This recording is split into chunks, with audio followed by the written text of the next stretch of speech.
And we're here for a new episode of OMG JK. I'm Jason Kincaid. And I'm MG Siegler. The first thing we're going to talk about is the iPad 2 and maybe iPad 3, and also some of the Palm stuff going on. But there's a lot of tablet news going on right now. There's definitely a lot of tablet news. So the news that came out, I mean, there have been persistent rumors about the iPad 2 coming out this spring forever. Right. I mean, it's fairly obvious. Obvious. Everyone knows that it's going to come out. It's happening. There was finally, Wall Street Journal finally weighed in, from up above. They've gotten the source on it. It's being manufactured now. Right. Whoa. Shocking. Okay. So what's actually going to happen is probably going to be announced either at the end of this month or early in March, and then it'll probably come out in April, which is the same time frame that it came out last year. The talk of it, of course, is that it's going to be, faster. It's going to have a faster CPU, more RAM. It's Thinner, lighter. Camera in the front, but the same resolution screen. And this is important because this is a rumor that everyone's been talking about. Is it going to have the Retina display? And it's frankly, for me, it's a big disappointment because this is something that I've been waiting for a long time. I have a hard time reading text. I mean, it's not difficult to read text, but I'd much rather read it on a screen with a higher pixel density. Right. And it sounds like the iPad 2 isn't going to have that, but it looks like there may be something coming relatively soon. Yes, so all these reports started then to come out, after this thing immediately, talking about, well, maybe, it might come up against the iPad 3. John Gruber led this wave of speculation based on a little offhanded remark he made. But what's actually weird about that is that I had heard specifically that something is going to come in the fall. We're going to have a big surprise event. And that's not enough to go on for anything, obviously. But then I heard from the same exact source that it was related to, in fact, another version of the iPad. It might not be exactly the iPad 3, but it will be some other kind of iPad that will be coming out. Like the iPad HD or something. Right, some kind of special variation of it. A higher end one. So that's important, though, because everyone's like, well, if an iPad 2 is coming out, in a couple months, then should I hold off and not buy anything until the iPad 3? And I think that's bad news for Apple because if I were, I'm a huge tech, I love gadgets, so I'm probably going to buy an iPad 2 the day it comes out. Right. But I think if for the sort of person who already owns the iPad 1, and they'd love to have a better iPad, they're probably going to hold off till whatever this third revision is. Yeah, but what if it's more akin to it being like, an iPod versus an iPod Nano or something like that? And I don't know. I have no idea what the actual makeup of this product will be, if it's going to be a smaller form factor. That seems a little weird given Steve Jobs' comments on the smaller form factor, or if it's just a higher resolution screen, or if it's something else. It seems like if it's going to be a big flagship event, it might be something more than a high resolution screen version of the same thing. So I guess that could be interesting if there was like an iPad Nano, for example, that was a form factor that was more along the lines of the Galaxy Tab. Yeah, exactly. So that could be still really interesting to a lot of people who currently own the iPad itself. So that could be good. The other thing, of course, that came out was out of all this is because the Palm touchpad was announced. So this is something, we've known HP has been building WebOS into their own devices for a while now since the acquisition. And this is the first time we really got a taste of what's going to happen here. Right. And it looked, the initial what they showcased looked pretty good. It's good. It looks exactly like the iPad. I mean, the product itself looks exactly like the iPad. It's the same size. I think that's going to be the case for pretty much all these tablet form factors. You can make the same argument that all the laptops look alike, right? I mean, Apple has established that this tablet form factor is really compelling. Right. And I think the Palm touchpad, the general response was that it was really good. Most of the gadget blogs were like, this looks really solid. Some said a little sluggish, though. Yeah, exactly. And this is the other issue, it's not coming out till the summer. And the bigger issue, there's no word on pricing. This is like the big thing. So, when we're talking about the Zoom, everyone's saying now it's going to be $800. That's kind of ridiculous in a world where the iPad starts at $500. Right. When it's, it's got to compete directly against something that's cheaper. Well, I think when you're dealing with Android, you're going to wind up with a lot of choices, right? You're going to have hardware manufacturers. Maybe the Zoom is going to be higher end, right? Or maybe you'll have others. The hardware. This is been the same story with Android phones. You're going to have lower end models. But don't you? That has to be. HP didn't announce the price probably because it's probably going to be either expensive or they can't.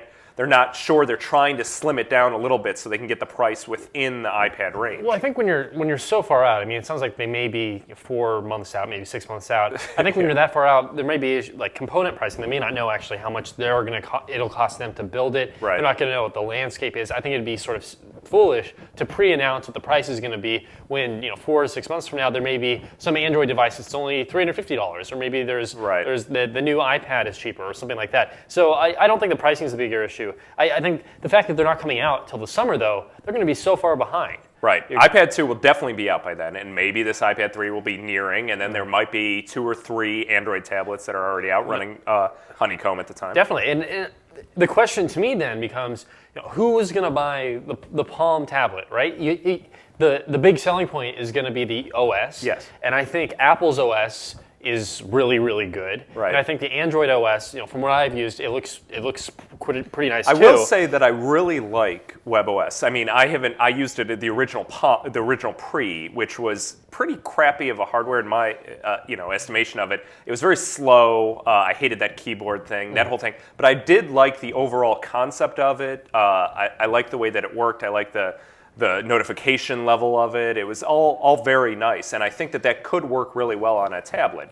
I haven't seen it up close and personal. I don't know how well it works, but I'm pretty bullish about it just because of the fact that HP has so much money that they can throw into it that Palm didn't have. Right, and it's not just. I mean, they've got a lot riding on this because they want to be able to this is their break away. integrated system. They want to break away from Windows. They want to have establish their own kind of and I think they actually showcased, or they're talking about doing WebOS on desktop. Yeah, which is pretty controversial. I mean, they ended up saying that it's not going to be a Windows replacement, of course.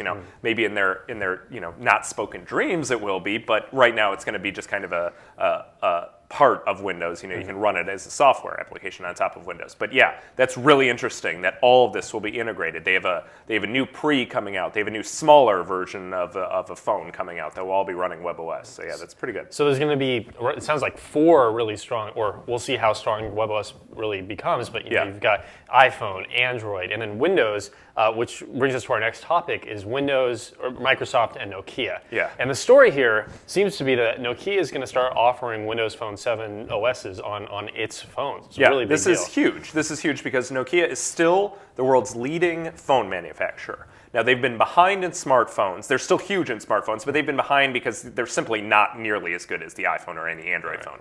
I mean, but the huge brand in Europe, they're based there, and they've got not huge momentum, though. They've been coming down. So it's kind of like they needed something to move beyond Symbian, which is their OS, which has just been awful. I mean, it's so bad compared to stagnant. Yeah, I mean, it's been around forever, and it's just not there. They were trying to do that with their own thing called MeeGo, which is a collaboration with Intel. The problem is that that's been kind of stuck in the weeds, it seems like, for a while, and they really need something right now.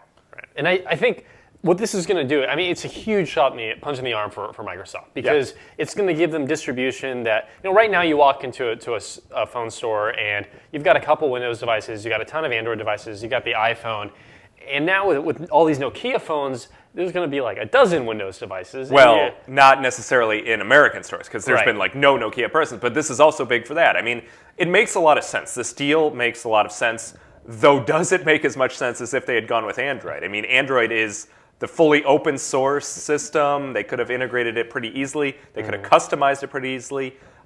Everything we know about Windows Phone is not that way, though maybe they got a special deal with Microsoft. So I'm wondering if maybe Nokia's strategy is for the short term to deal with Windows, and then longer term something to have its own their platform. own thing, because that's always been their thing. And if they were to use Android is going to be the leading mobile operating system. It's pretty clear at this point that it's going to probably, I think it's already surpassed iOS if you're not counting iPod touches.